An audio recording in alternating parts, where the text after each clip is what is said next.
Oi, primeiro TB de novo. Vou gravar aquele vídeo que a gente perdeu, tá? Que eu mandei pra vocês, mas não tá sem o áudio, tá bom? E a maioria não tá conseguindo ver, nem eu consegui ver agora. Vou gravar o vídeo desse livro aqui, tá? Um texto desse livro que eu vou explicar. O nome do texto é O que é a Sociedade, tá? Aqui eu vou falar um pouquinho sobre o papel do cientista social. Vou falar sobre pensamento crítico e vou falar sobre naturalização, tá?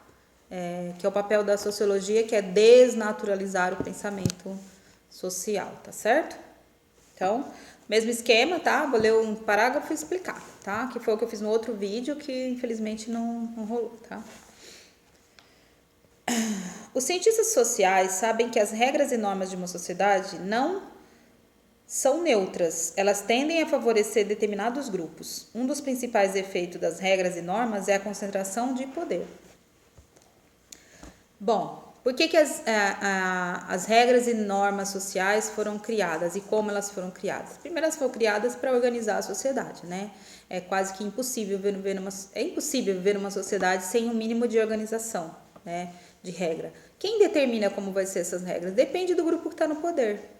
Lembra que a gente viu no outro vídeo que eu falei que no período medieval o pensamento social, a organização social, ela era baseada no pensamento teológico da igreja? Então, no período medieval, que os pensadores posteriormente vão chamar de período das trevas, né?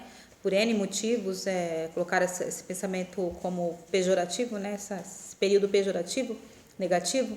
Mas por quê? Porque não existia uma liberdade científica, não existia uma liberdade de pensamento que desviasse do pensamento cristão naquele momento, na Europa, tá? Então, o que está querendo dizer o texto? Que a forma como você vive, os seus valores, a forma como você se comporta, a sua consciência até, é influenciada por normas, regras e valores que foram criadas e reproduzidas e passadas adiante, principalmente através da educação, por determinados grupos que estão no poder. Foram passando pelo poder e foram se consolidando e reproduzindo essas normas, essas regras, né? Por isso que o texto fala, um dos principais efeitos dessas regras e normas é a concentração de poder. Aqueles que estão no poder e determinam determinadas regras ou reproduzem e identificam que a melhor solução é que a sociedade se comporte daquela forma, em termos de comportamento, aqui eu tô falando, né? Ou se organize politicamente daquela maneira, é porque tem um grupo que tá se dando bem. Tem um grupo aí que está concentrando poder por conta daquele modo de organização social. Por que a sociedade capitalista, quando existe um embate político entre o pensamento de esquerda e direita, e a esquerda socialista, comunista, anarquista, entra no embate de ideias sobre como organizar a sociedade de uma outra forma que não a capitalista, a sociedade capitalista tem que se defender, tem que reproduzir o sistema, mostrar e legitimar, mostrar que é o melhor sistema, a melhor forma de se organizar uma sociedade é essa, para que ela continue existindo. Mas por que acontece isso? Porque quem está no poder são os capitalistas. Porque quem está no poder e organizando a sociedade, reproduzindo determinados valores, são as pessoas poderosas, as pessoas que governam, as pessoas que têm poder econômico, né, que influenciam o pensamento social, que influenciam na ciência, que influenciam em tudo, né? Então, o que o texto está querendo dizer normalmente existe determinada regra, norma e forma de se comportar porque foi consolidada ao longo de um tempo por grupos que estavam no poder, que continuam no poder e se beneficiam disso, né? A sociologia, a antropologia e a ciência política tem se dedicado a entender esses processos, né? Então, a área das ciências sociais, que é composta por sociologia, antropologia e ciência política, tenta entender como que se dá esse processo de formação de valores, de regras, de normas e de reprodução de um modelo de vida, um modelo de governo, um modelo de comportamento, um modelo de regra social, modelos jurídicos, por que eles se repetem, como eles são instaurados, tudo isso interessa às ciências sociais, tá? Entretanto, a sociedade vai muito além de normas, regras e concentração de poder. Sociedade não é só isso, né? A convivência social dá sentido ao cotidiano das pessoas, criando desejos que muitas vezes tomamos como individuais, mas que na verdade são sociais. O desejo de consumir, por exemplo, é incentivado por uma sociedade organizada para a produção de bens em larga escala.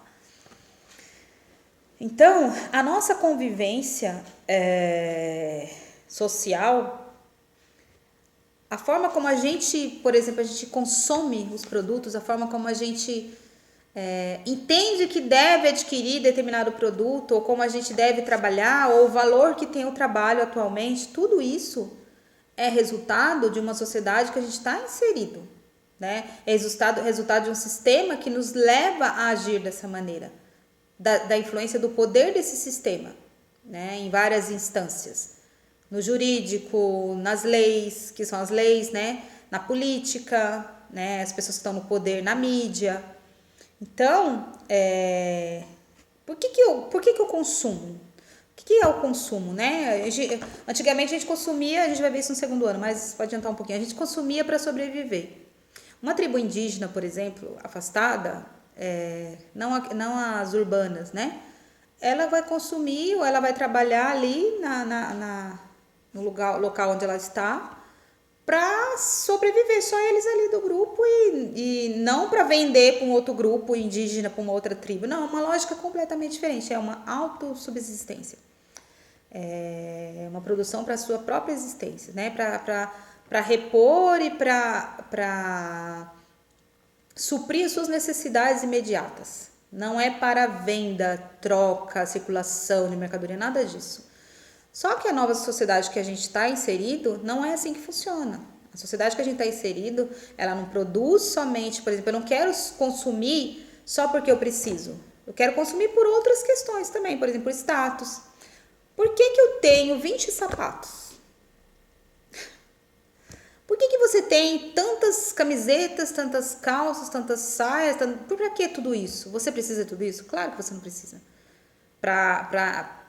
Em termos de existência, para existir, para cobrir seu corpo, seu pé, você não precisa de tudo isso, né? Você poderia repetir até rasgar, perder e comprar outro. Mas por que a gente faz isso? Porque o consumo, ele é incentivado na sociedade capitalista, porque ela vive do consumo. A sociedade capitalista vive da produção, circulação e consumo das mercadorias. As mercadorias circulam para que elas sejam consumidas. Ela é produzida em longa escala para que alcance um número cada vez maior de pessoas, de consumidores, para que essas pessoas comprem, para que o capitalista lucre, para que ele pegue esse dinheiro e invista em novas fábricas, em novos produtos, etc., e comece a lucrar cada vez mais. Então ele acumula riqueza, ele acumula bens de produção e investe. E cada vez vai ficando mais rico. E a gente consumindo cada vez mais os produtos que inclusive a gente mesmo produz. Porque o capitalista, ele contrata a sua mão de obra para produzir aquele produto, ou para vender o seu produto, ou para vender um serviço, né, da empresa dele. Então ele lucra em cima do nosso trabalho. Então incentivar o consumo numa sociedade capitalista é primordial. Então você não consome porque você nasceu querendo consumir. Você consome porque você vive numa sociedade organizada dessa maneira. A sua convivência com seus pares, com aqueles que estão à sua volta, com a própria mídia, com todos os sistemas de comunicação, etc., leva você a entender que esse é um valor, que é assim que deve ser. E qualquer um que for contestar isso, tirar de você o prazer do consumo, por status, seja lá o que for, será criticado, né? Vai entrar num embate. Você vai dizer, mas peraí, mas é assim, eu vou fazer o que se eu estou nessa sociedade? Não, mas vamos pensar diferente? Não. Eu sou assim, minha sociedade é assim que eu vou agir. A maioria dos casos as pessoas respondem dessa forma. Aliás, as pessoas naturalizam. É natural consumo. Consumir 50 pares de sapato. Não é natural, né, gente? Isso aí é um costume incentivado, reproduzido por uma sociedade que lucra em cima desse comportamento. E quem é que lucra em cima desse comportamento? Os grandes empresários, aqueles que estão lá na ponta, aqueles que são elite, aqueles que investem e aqueles que lucram 100%, 300%, 1000% em cima desse costume, desse hábito. O desejo de consumir, por exemplo, é incentivado por uma sociedade organizada para a produção de bens em longa escala, como no capitalismo, que depende de consumidores para seus bens, ou seja, os membros de uma sociedade capitalista precisam aprender a consumir, desde pequeno, né, gente? O que a mamãe faz quando leva um filhinho a mamãe ou o papai, né? Não só a mamãe, né? O papai também tem que levar o filhinho para comprar as coisas, né? Vamos imaginar o papai levando o filhinho na loja de brinquedo. O que ele faz? Qual você quer, bem? Qual que você quer, meu amor? Escolhe aí. Tá incentivando a criança a ter o hábito cada vez mais de consumir e de escolher e de entender que isso é natural, que é assim que funciona. Gente, nem sempre foi assim, viu? Antes, quem determinava o que a gente ia vestir e calçar, antigamente, eram nossos pais, tá? Não tinha... Isso faz parte da nossa sociedade contemporânea. Sociedade organizada para a produção de bens em larga escala, como o capitalismo, que depende de consumidores para os seus bens. Ou seja, os membros de uma sociedade capitalista precisam aprender a consumir. Se você levar a sério as ciências sociais, passará a ver de outra forma as propagandas e comerciais. Aquelas propagandas que fazem você sonhar que você pode tudo. Que você, se você tiver aquele carro específico que lançou aquele ano, vai te trazer um status, vai te trazer um outro olhar social sobre você. Né? Então, mas para que você quer um carro? Você quer um carro para trabalhar, você quer um carro para isso? Não, tem que ser aquele carro. Por exemplo, tem propaganda de carro que incentiva o cara a ter o carro, daquele carro, porque as garotas vão querer ficar com ele por causa daquele carro. Né? Ou porque a dona de casa vai ter mais espaço para colocar as compras, ou porque vai caber a família inteira. Né? Então, N maneiras de provocar você a comprar um carro. Né? A propaganda e o marketing existe para isso. Fazer você sonhar. Né? Fazer você comprar coisas que lhe tragam status, que lhe façam sonhar. Não é só porque você precisa. Tem que ser aquele, especificamente. Um dos objetivos das ciências sociais é justamente desenvolver uma coisa chamada pensamento crítico. Quando olhamos para a sociedade e fazemos determinados questionamentos, encontramos respostas que revelam aspectos que, a princípio, não eram evidentes. Então, o que é o pensamento crítico? O que é pensar criticamente? Não é você sair criticando tudo e todo mundo, não é isso. Pensar criticamente é você observar um comportamento, uma situação social e tentar entender aquilo ali e perceber que aquilo ali não é natural, né? Você perceber que aquilo ali foi criado pelo próprio ser humano, que não é natural, que é um comportamento incentivado, né? Que nem tudo é como parece ser. Por exemplo, os preconceitos mesmo. Os preconceitos, eles podem perfeitamente ser questionados pelo pensamento crítico. Um preconceito muito comum do machismo, por exemplo, mulher no volante, perigo constante, mulher dirige mal. Né? Pela estatística, não, quem dirige melhor são as mulheres, porque elas causam menos dano no trânsito, menos acidentes. Né? Não são as mulheres que matam no trânsito. Então, só que existe esse preconceito, existe esse pensamento arcaico, antigo, ultrapassado, até hoje, reproduzido e naturalizado, como se naturalmente eu tivesse nascido ruim de volante. Eu não sei nem o que é volante quando eu nasci. Não está no meu DNA ser boa ou ruim em volante, não existe isso.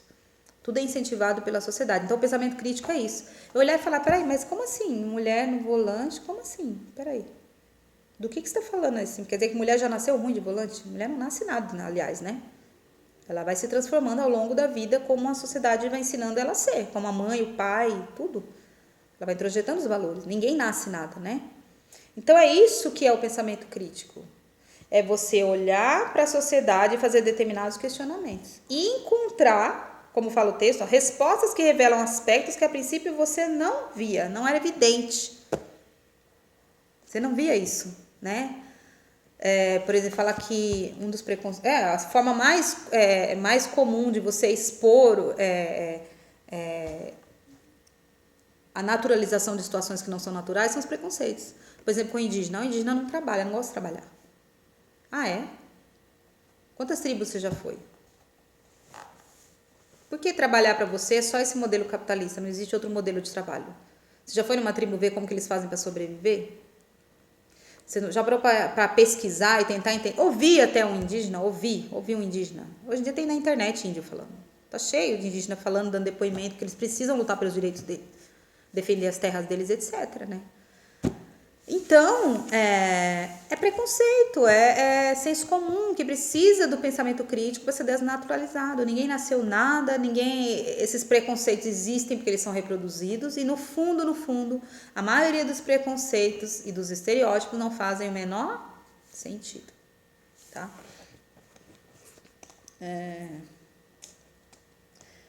Continuando, você pode achar que o seu desejo de comprar aquele par de tênis especial é natural, que esse desejo não precisa de explicação. Claro que precisa, né, gente? Eu quero o tênis porque eu quero tênis. Não, você quer o tênis porque você foi incentivado a querer aquele novo tênis, pela propaganda, porque seus amigos têm, porque a sociedade te incentiva a usar o tênis da última moda, último modelo, etc. Mas as perguntas que faz um cientista social desestabilizam essa sensação. Por que uma pessoa deseja alguma coisa? Por que tantas pessoas desejam certas coisas? Por que todo mundo ao seu redor deseja algum bem? Por que isso é tão fundamental? Perguntas tão simples como essas exigem respostas que podem explicar os fundamentos de uma sociedade, né? Por exemplo, hoje em dia o que é felicidade está totalmente relacionado com o consumo. As pessoas, eu vou ser feliz quando eu conseguir comprar minha casa, eu vou ser feliz quando eu quiser tiver o emprego que eu realmente quero, eu vou ser feliz quando eu fizer aquela viagem, eu vou ser feliz. Totalmente relacionado ao consumo, porque não é natural isso. Isso é uma produção social, do pensamento social, de quem está no comando da sociedade, de quem está no domínio da sociedade. E a sociologia e as ciências sociais existem para isso, gente, para fazer esses questionamentos, tá? Despertar o pensamento crítico. Para fazer transformação, para mudar, pode ser. Mas às vezes só para você entender mesmo como funciona a sociedade. Você não ser alienado. Você entender como funciona. Mas eu concordo como o capitalismo funciona, coisa. Tá. Mas pelo menos agora você entende, né? Que não é natural. Esse processo de reflexão característico das ciências sociais resulta no que chamamos de desnaturalização do mundo.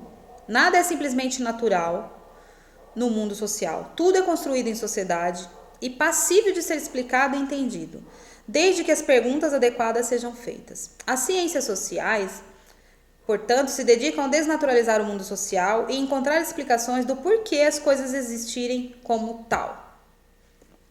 Por que os homens não usam saia na sociedade brasileira? Por que não é comum você ver não é que não usa, mas por que não é comum você ver um homem usando saia? Por que não é comum você ver um homem usando batom? Professora, porque isso é coisa de mulher. O que é coisa de mulher? Entende? Não é natural. É tudo construção social. Não é que você, menino, tem que usar roupa de mulher. Não é isso que eu tô querendo dizer, mas tenta entender a lógica. Por quê? Porque tenta desnaturalizar isso. Você entender que isso não é natural. Que poderia ser diferente. Tem na Escócia, por exemplo, os trajes tradicionais dos homens lá era saia.